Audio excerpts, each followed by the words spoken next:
Shalom teman-teman, kembali lagi di ibadah online Pemuda Rayon Ortona. Terima kasih karena teman-teman masih setia mengikuti ibadah ini. Jangan lupa untuk menyiapkan Alkitab dan hati teman-teman untuk mengikuti ibadah. Selamat beribadah. Baik teman-teman, sebelum kita membaca dan merenungkan firman Tuhan, mari kita minta pimpinan Tuhan dengan mengalinya dengan doa. Mari kita berdoa. Tuhan Allah Bapa kami, Bapa yang kami sembah, anak-Mu Yesus Kristus, kami berterima kasih ya Tuhan dalam kehidupan kami sehari-hari, dari kesibukan kami masih menyempatkan diri untuk bersama-sama merenungkan dan membaca firman-Mu ya Tuhan. Kiranya Tuhan memberkati kami, berkati firman ini agar boleh menjadi pedoman dalam kehidupan kami. Hanya dalam nama Tuhan Yesus kami berdoa. Amin. Baik teman-teman, firman Tuhan yang saya pilih pada hari ini terambil dari 1 Petrus 4 ayat 12 sampai 19. Saya ulangi, 1 Petrus 4 ayat 12 sampai ayatnya yang ke-19. Dan Lembaga Alkitab memberi judul Menderita sebagai Kristen. Saudara-saudara yang kekasih, janganlah kamu heran akan nyala api siksaan yang datang kepadamu sebagai ujian, seolah-olah ada sesuatu yang luar biasa terjadi atas kamu. Sebaliknya, bersukacitalah sesuai dengan bagian yang kamu dapat dalam penderitaan Kristus, supaya kamu juga boleh bergembira dan bersukacita pada waktu Ia menyatakan kemuliaan. Berbahagialah kamu jika kamu dinista karena nama Kristus, sebab roh kemuliaan yaitu roh Allah ada padamu. Janganlah ada di antara kamu yang harus menderita sebagai pembunuh atau pencuri atau penjahat atau pengacau, tetapi jika ia menderita sebagai orang Kristen, maka janganlah ia malu, melainkan hendaklah ia harus memuliakan Allah dalam nama Kristus. Karena itu sekarang telah tiba saatnya penghakiman dimulai, dan pada rumah Allah sendiri ia harus pertama-tama dihakimi. Dan jika penghakiman itu dimulai pada kita, bagaimanakah kesudahan dengan mereka yang tidak percaya pada Injil Allah? Dan jika orang benar hampir-hampir tidak diselamatkan, apakah yang akan terjadi dengan orang fasik dan orang berdosa? Karena itu baiklah juga mereka yang harus menderita karena kehendak Allah, menyerahkan jiwanya dengan selalu berbuat baik kepada Pencipta yang setia. Baik teman-teman, tema pada hari ini yang saya siapkan yaitu sengsara membawa nikmat. Saya ulangi, sengsara membawa nikmat. Ya teman-teman, kita semua pasti pernah mendengar peribahasa sengsara membawa nikmat, yang artinya mereka yang awalnya hidupnya penuh dengan penderitaan atau hidup dalam dosa, memilih untuk berbalik dan hidup ke jalan yang lebih baik atau jalan yang lebih benar. Teman-teman, karena penderitaan jika diterima dengan kerendahan hati, dapat memberikan arahan dan disiplin yang lebih baik untuk kehidupan kita. Lebih baik sengsara membawa nikmat daripada nikmat membawa sengsara. Ada juga peribahasa yang seperti ini, bersakit-sakit dahulu untuk bersenang-senang kemudian. Banyak di antara kita yang tidak menyadari bahwa permasalahan yang kita miliki adalah berat hati untuk menjalankan penderitaan sebelum mendapatkan kenikmatan. Memang banyak di antara kita yang berpikir dan merasakan bahwa sulit untuk menerima penderitaan. Banyak di antara kita yang sulit menerima pemahaman, bersukacitalah dalam penderitaan. Pada ayat yang ke-14, berbahagialah kamu jika kamu dinista karena nama Kristus. Ini artinya Tuhan tidak pernah mengajarkan kita lari dari penderitaan,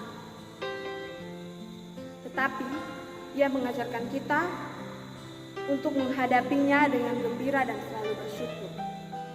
Mengapa? Karena ada roh kemuliaan dalam diri kita, diri orang percaya. Di antara kita, ketika kita dihadapkan dengan penderitaan atau persoalan, kita mudah putus asa, marah. Tapi terkadang kita juga merasa bahwa kita ini tidak layak. Karena kita begitu banyak dicobai, begitu banyak dihadapkan dengan persoalan. Dan kadang-kadang banyak dari kita juga berpikir bahwa mengapa hanya kita yang rasanya seperti banyak dicobai sedangkan orang-orang tidak. Nah teman-teman, harusnya yang kita lakukan sebagai orang percaya adalah kita harus bersukacita ketika kita menghadapi atau kita melihat penderitaan atau pencobaan di daerah kita. Sekalipun itu sangat sulit untuk diterima. Karena di baliknya akan kita jumpai bersama Tuhan lewat pengetahuan kita akan firman Tuhan, Roh Kudus yang ada di dalam diri kita juga akan bersama dengan kita untuk menghadapi segala persoalan. Nah teman-teman, penderitaan juga membawa kita untuk lebih dekat lagi dengan Tuhan, untuk lebih berserah kepada Tuhan.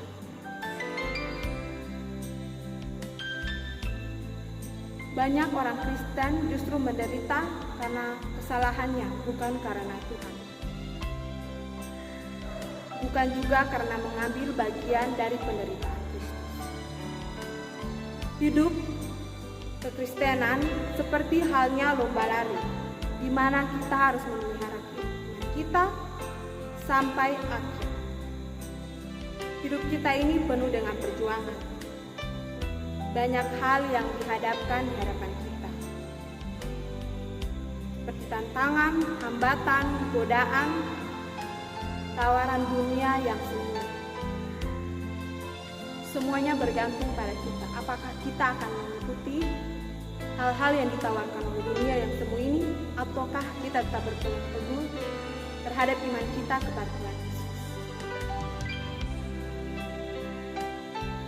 Jalan satu-satunya adalah berjuanglah untuk mengalahkan penderitaan yang menjauhkan kita daripada Tuhan, dan dekatkanlah diri kita lebih dekat kepada Tuhan. Orang yang tidak berjuang adalah orang mati, karena mereka tidak melakukan apapun dan tidak punya pilihan. Orang sakit pun berjuang karena mereka memilih bertahan hidup untuk melawan penyakit mereka.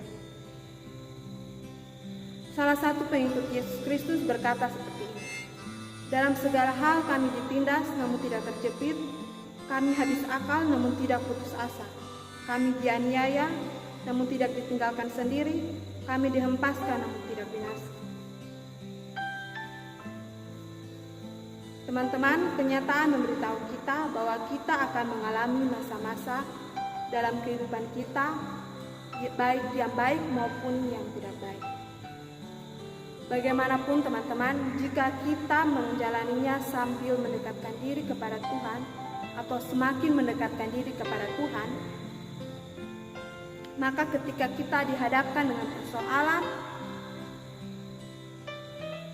kita akan memandangnya dengan cara pandang yang berbeda dan dengan kekuatan yang bukan dari diri kita, melainkan dari Tuhan. Dalam Yakobus 1 ayat 12, "Berbahagialah orang yang bertahan dalam percobaan, sebab apabila ia sudah tahan uji, ia akan menerima mahkota kehidupan yang dijanjikan Allah kepada barang siapa yang mengasihi Dia." Teman-teman, jika di antara kita yang berbeban berat atau menderita putus asa karena Roh kemuliaannya memberikan kita kesempatan untuk lebih bersekutu dengannya, tempuhlah penderitaan hari ini, esok dan seterusnya dengan kerelaan, karena Roh penghibur akan membebaskan beban dan penderitaan menjadi berkat. Mari jalani hidup ini dengan sebuah tindakan nyata, jangan hanya mengeluh saja, karena aksi kita sangat bernilai daripada hanya keluhan. Sebab itu, terlebih suka aku bermegah atas kelemahanku, supaya Kristus turun menaungi aku. Karena itu aku senang dan rela di dalam kelemahan, di dalam siksaan, di dalam kesukaran, di dalam penganiayaan dan kesesakan oleh karena Kristus. Sebab jika aku lemah, maka aku kuat. 2 Korintus 12 ayat 9-10. Ya, baik teman-teman, untuk mengakhiri firman kita pada hari ini, saya ingin memberikan pesan untuk kita. Jika kita sedang bergumul dalam penderitaan, bertahanlah, berusahalah. Penderitaan tidak dapat mengalahkan iman kita walaupun hanya sebesar biji sesawi. Setialah dalam penderitaan kita untuk selalu hidup benar di jalan Tuhan, karena itu lebih berharga daripada kenikmatan yang semu. Keberanian dalam melawan penderitaan tidak dapat dibeli. Demikian firman Tuhan. Teman-teman, untuk mengakhiri dan mengaminkan firman kita pada yang ini, mari kita sama-sama berdoa. Mari kita berdoa. Ya Tuhan Allah Bapa kami, Bapa yang kami sembah dalam Yesus Kristus, ya Tuhan, puji dan syukur kami panjatkan kehadirat-Mu karena kasih karunia-Mu. Pada hari ini kami boleh mendengar tentang firman-Mu, ya Tuhan, mengenai pencobaan yang kami hadapi dalam kehidupan kami dan bagaimana kami harus bersikap. Ya Tuhan, kami pemuda-pemudi-Mu datang kepadamu pada malam hari ini, ya Tuhan, untuk bersama-sama mendoakan untuk kesehatan kami semua, ya Tuhan. Kiranya kami yang boleh sehat-sehat saja atau kami yang sedang dalam keadaan sakit, kiranya Tuhan boleh melindungi dan menyertai kami semua, ya Tuhan. Kami berdoa juga untuk keluarga kami, ya Tuhan, dimanapun mereka berada, kiranya Tuhan boleh lindungi dan menyertai mereka. Kami berdoa juga untuk segala pergumulan kami, ya Tuhan. Apapun yang kami boleh rancangkan, Tuhan boleh memberkati, Tuhan boleh menyertai. Dan terakhir, ya Tuhan, kami berdoa untuk pemuda kami, segala program yang boleh kami persiapkan, ya Tuhan. Program yang sedang berjalan, Tuhan boleh memberkati, Tuhan boleh menyertai, sehingga boleh nama Tuhan boleh senantiasa dimuliakan. Hanya ini doa dan permohonan kami, ya Tuhan. Hanya di dalam nama Tuhan Yesus kami berdoa kepada Bapa di surga. Amin.